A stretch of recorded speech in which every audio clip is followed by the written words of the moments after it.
Fuck. Sorry about that, guys. Pollen's crazy today. As you can see, it's a beautiful day outside. You can see the pollen lining my windshield. So I'm in here like a fucking safe capsule to keep me protected from the pollen, but it's really not working. So last video I posted was my tutorial on how to drive stick shift. So you're welcome for that. If you notice, there was one thing that was missing in that video, and it was the lack of heel-toe rev matching. Heel-toe downshifting, whatever you want to call it. I'm here on this video to explain to you guys the reason why there was no heel-toe downshifting. I just wanted to paint the picture on the struggles that I have, basically. So a lot of you may know I'm gigantic. I stand very tall. Like sometimes, I don't know, I hit my head on like light posts, on the top of light posts when I'm walking down the street. It's annoying, but it is what it is. This 86 is a really small car. A lot of people laugh at the idea of me trying to get in and out of this thing. In reality, I get in and out of this car fine. I'm very flexible, so it's not really hard for me. But we had to have the roof, actually, Toyota, I had them extend the roof up like 3 extra inches just so I could fit my head. So this car is 3 inches taller than any other GR86 that's out on the road, as well as my seat is practically in the trunk. Like I'm basically sitting in the trunk when I'm driving. So that's another thing. But so I fit lengthwise. Who's this? Oh, Johnny Ducati. You guys see that? Holy shit. Oh, that thing is beautiful. Oh, fuck. Let's spy on. Oh, he's gone. So there was no rev matching in my tutorial on my last video, and the reason is, and I'm ashamed to admit, you know what? Fuck it. I'm not even ashamed to admit it.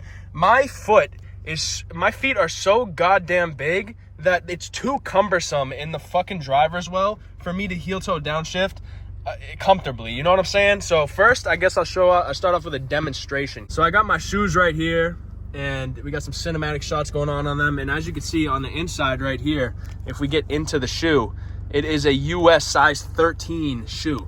So I have some gigantic feet hanging off my shin bones, and that's fine. I mean, I've dealt my whole life. I've dealt with the whole like, oh, big feet, you know what that means? And then I always have to say big socks because I don't want people thinking about my ginormous penis. Like, that's the worst joke, by the way. The big feet, big dick thing, I mean, it doesn't translate. I have a fucking micro penis, so obviously I just debunked it for you guys. So big feet, it does mean big socks, but it definitely doesn't mean, you know, all right, whatever. I'll take you guys down to the driver's well, and you guys can see my unshoed foot. So I'll go into my passenger side just to do this little tutorial for you guys. Hold on. And I got one shoe on, so I look like a fucking hobo. Not this bullshit again. Someone told me how to fix this on my last video, and I never fixed it because I'm too fucking lazy to do it. So it's doing it again. So now I gotta walk all the way back around to my thing to unlock it. Okay, now we're in. So now I can give you guys a good depiction of why I can't fucking rev match downshift in this car. So I'm leaning over the center console right now. It's my throttle right here. You guys hear it? And you can also see the steering column down here too, which is pretty fucking cool. I didn't even know you could. Damn, look at all these inner workings of the H6. No one's ever given you this picture before, so thank me for that. Basically, heel-toe downshifting is when you get your toe on the brake, and while you're braking, you blip the throttle with your heel a little bit. But as you can see, right, my foot touches this part of the driver's well. Like, there's not enough room near the throttle for me to. I can do it like every once in a while, but to consistently be driving and having to rev, like I could like brake and like blip it like this, which is way easier. But as far as heel towing goes, I mean, it's not something that's fucking like a reality for me in this car. So that's why I didn't show you how to do it. One, because I'm pretty bad at it, I would say. And two, it's because my gigantic feet hinder me. You short guys, you 5'4", 5'3", 5'5", 5'6" motherfuckers, count your blessings, bro, because at least you could drive like a normal human being. That's really all I got, I think. If anyone has a way to debunk this and help someone with gigantic feet on tips on how to rev match with some giant clangers hanging off your legs, that would be much obliged. And thank you guys. In other news, I had something that I wanted to tell you guys about just to end the video strong. I might start crying in the middle of the story that I'm about to tell you because it hits deep. So basically, like a few nights ago, I was laying in bed and I didn't feel that good. I was kind of struggling to get to sleep. And in the distance, like it sounded like it was multiple 100 feet away. I just heard like, it sounded like crowds chanting, and it was freaking me out a little bit. And it sounded very distant, but it was definitely 100% noticeable. And I heard, it sounded like war chants. Like it sounded like people were marching, like they were chanting, and I heard like distant gunfire and everything like that. So it was kind of creeping me out because I live in like a residential area. Like this is where like the area that I live in. Like there's just houses everywhere. So I was like, why does it sound like there's a war going on 300 feet away from my house? I live in the greater Boston area. There shouldn't be a war going on here. So I kind of just tried to sleep it off, but it was just nonstop. So I ended up falling asleep because I was just fucking drained. I was like, I'll just wake up tomorrow morning and this won't be happening. And it turns out that I actually have 3 times the testosterone of the average adult male, which is fine because when I'm in the gym, I just can move so much mass and just throw around concrete like it's nobody's business. But because of that, I've gained so much chest hair that the whole surface area, and keep in mind, the surface area of my chest is so vast and expansive that I still haven't even seen like my whole entire body because I haven't explored. Only 35% of my chest has been explored by anybody. I've had scientists come out to try to explore it. I've had archaeologists come out to try to do digs to see what they could find. And because my whole chest is just covered in hair because I have so much testosterone.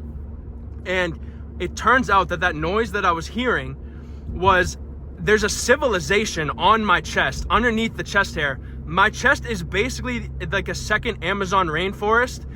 Dude, I'm not even joking, guys. This may sound exaggerated, but there's a civilization of hundreds of millions of people that are currently residing on my chest.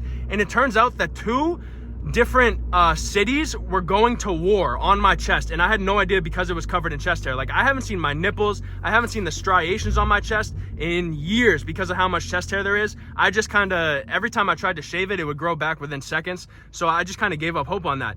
So it turns out that what I was hearing that night was 2 different city-states going to war on my chest. They had horses, they had carriages, because they're still in the Stone Ages, I guess, because I'm only 21 years old, so I'm young, so this civilization isn't that old.